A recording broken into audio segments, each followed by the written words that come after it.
Growing up, Tommy DeCarlo loved the band Boston. Now, he's the group's lead singer. That's an incredible case of living the dream. But even more incredible is how Tommy and the band got together. It happened because Tommy took a leap of faith when a total stranger pushed him towards his dream.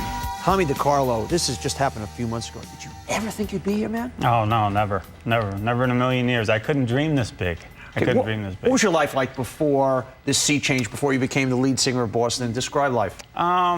Pretty average. Worked a 40-hour-a-week job at the Home Depot. What'd you do there? I was a credit manager at Home Depot. Yeah. And still am. I'm on a leave of absence there right now. And how is your financial situation?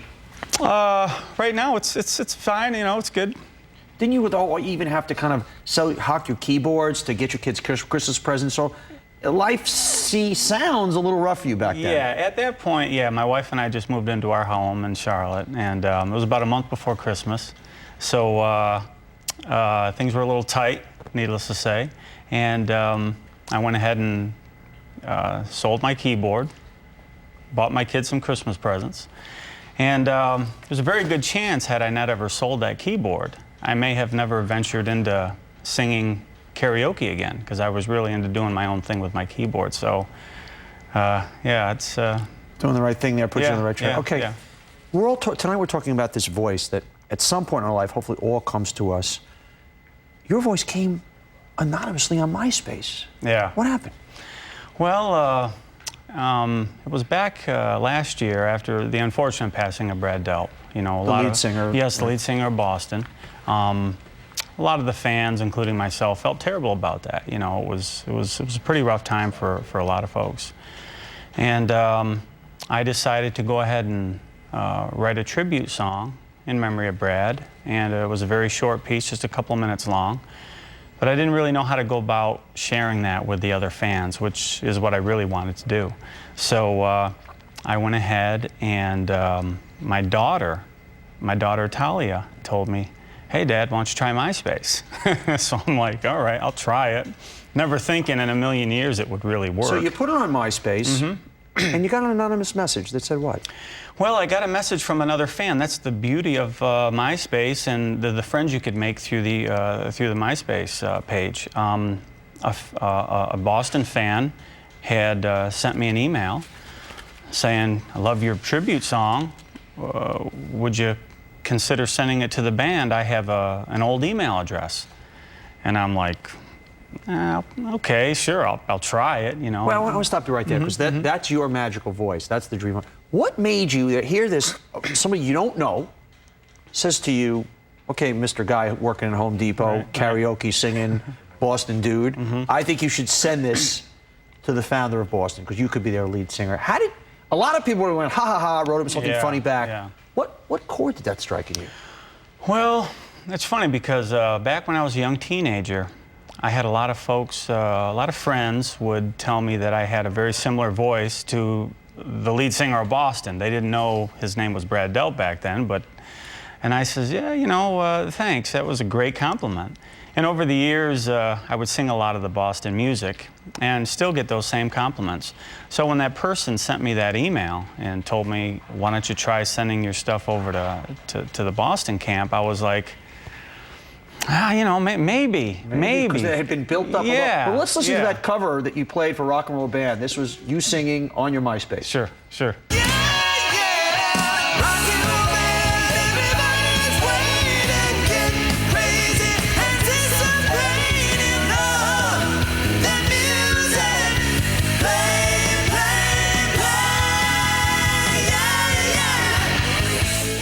Was it, okay, you send this out now. Right. Was it scary doing that, exhilarating, as you kind of make that move and kind of put yourself out there? What did that feel like? I tell you, it wasn't scary at all, because I never expected to hear anything back. So it was like, sure, no problem. I'll throw it out there. Yeah, I'll put it out there, see what happens. Now, you acted on your voice. Kimberly, your magazine, Millionaire Blueprints, follows the game plan for people making their millions. Are there a lot of people that these voices come to them at different points, but they don't pay attention to them? Absolutely. I think that's what the majority of people do. I kind of liken what happened to you as like fishing. You're casting out there. You don't know what's going to bite.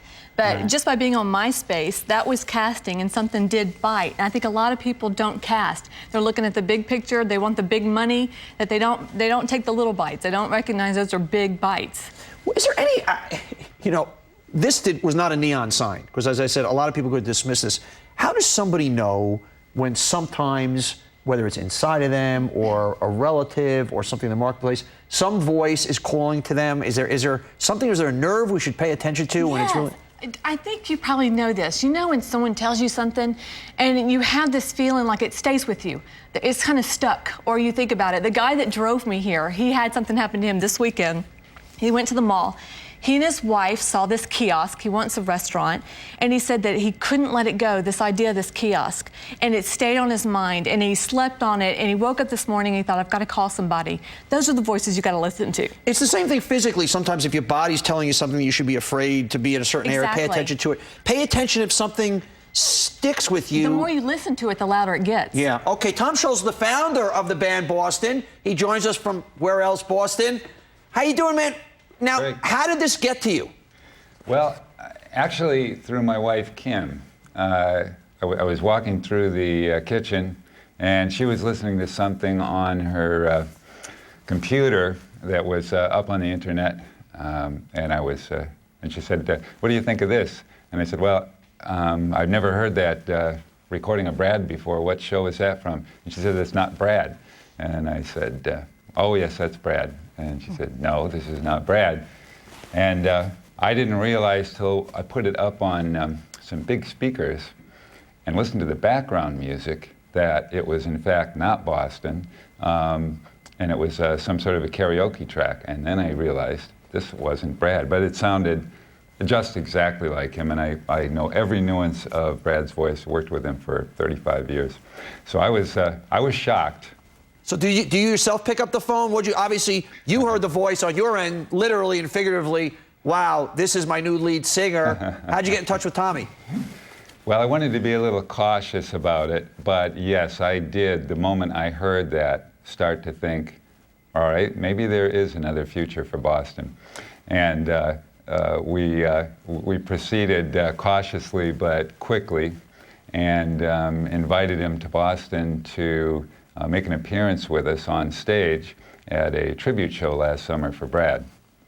Tommy, you get a call. Did you think it was a prank call? What? Talk to me the feeling, because all you know is you've put this anonymous, that you responded to it, somebody anonymously send it out, you send it out. What did you hear on the other end of the phone, or how do you get in touch with you? Yeah, well, Tom had called me and introduced himself, thanked me for putting the music up on MySpace, and we talked a little about the tribute show that they had planned. What do you mean? I want to stop for a second. He says it's Tom Scholl's from Boston. What's going through your head? Oh, I couldn't believe it. I could not believe it. It was it's almost hard to put into words, really. I just could not believe it. I was shocked and I was excited. It was just an amazing day, believe me. And what did it feel like the first time you were on stage playing with Boston? Oh, that was great. It's almost a blur, but going out and singing for the audience, and I was nervous, I really was, but I got a few lines out. I seen some smiles on some of the fans' faces, and I felt that they were feeling it, and which made me feel pretty comfortable too. Talk to me what it feels like a day at Home Depot. Talk to me what that feels like pre the voice. What does it feel like playing on stage with Boston? Oh man. A day at Home Depot is, it's hard work. It's interacting with customers, and it's fun.